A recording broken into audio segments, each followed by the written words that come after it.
विंध्यनायक श्रीयुत श्रीनिवास तिवारी का जन्म 17 सितंबर 1926 को उनके ननिहाल शाहपुर जिला रीवा में हुआ था।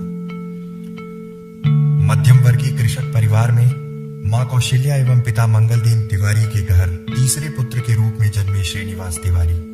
प्रारंभिक शिक्षा पिता स्वर्गीय मंगलदेव तिवारी के कुशल एवं कठोर अनुशासन एवं मार्गदर्शन में हुई। श्रीनिवास तिवारी प्राथमिक शिक्षा से ही एक मेधावी छात्र रहे।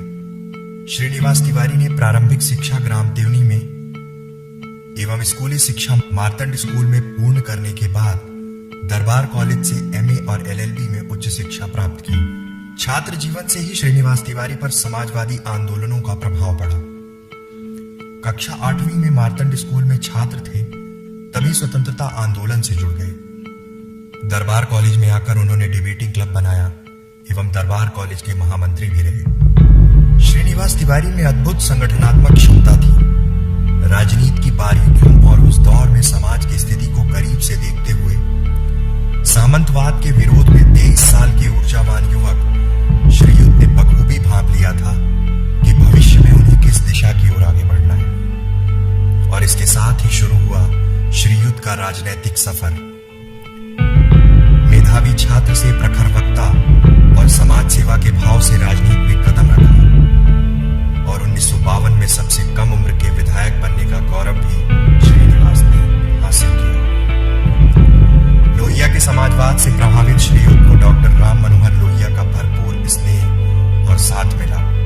जमींदारी प्रथा का विरोध करते हुए उन्हें जगदीश चंद्र जोशी, यमुना प्रसाद शास्त्री, चंद्र प्रताप तिवारी, अच्युतानंद मिश्रा, शिव कुमार शर्मा तथा लक्ष्मण सिंह तिवारी जैसे महान हस्तियों का साथ मिला।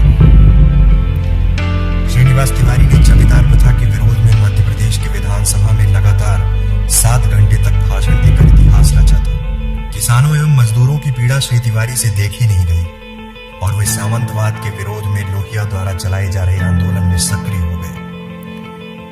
1948 तक 50% किसान जमीन से बेदखल किए जा चुके थे।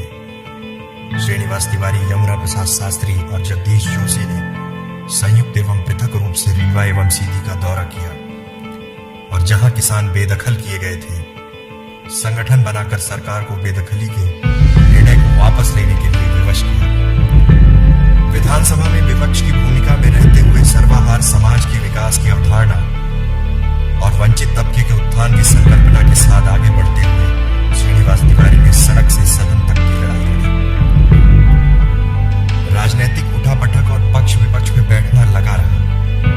दादा के लिए राजनीति के मायने सिर्फ अपने लोगों का साथ और उनकी लड़ाई को अपनी लड़ाई मानकर लड़ना था, जिसका उदाहरण स्वतंत्रता संग्राम आंदोलन और बाद में किसान गरीब के लिए लड़ी गई लड़ाई थी।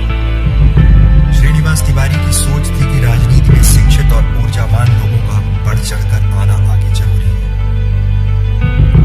विंध्य की जनता विंध्य की माटी के लगाव के कारण कई अवसर मिलने के बाद भी श्रीनिवास तिवारी कभी केंद्र की राजनीति में नहीं गए और हमेशा कहते रहे, मुझे रीवा में रहना है, मुझे अपनों के बीच रहना है, मेरे लोग, मेरे विंध्यवासी ही मेरी ताकत है।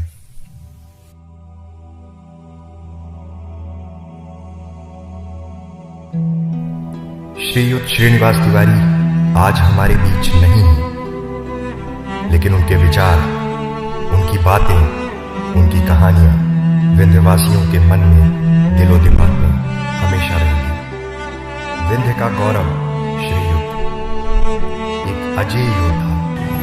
कि सब लोग उठें और जनता के साथ उठ करके हमें अब आगे का संघर्ष करना चाहिए।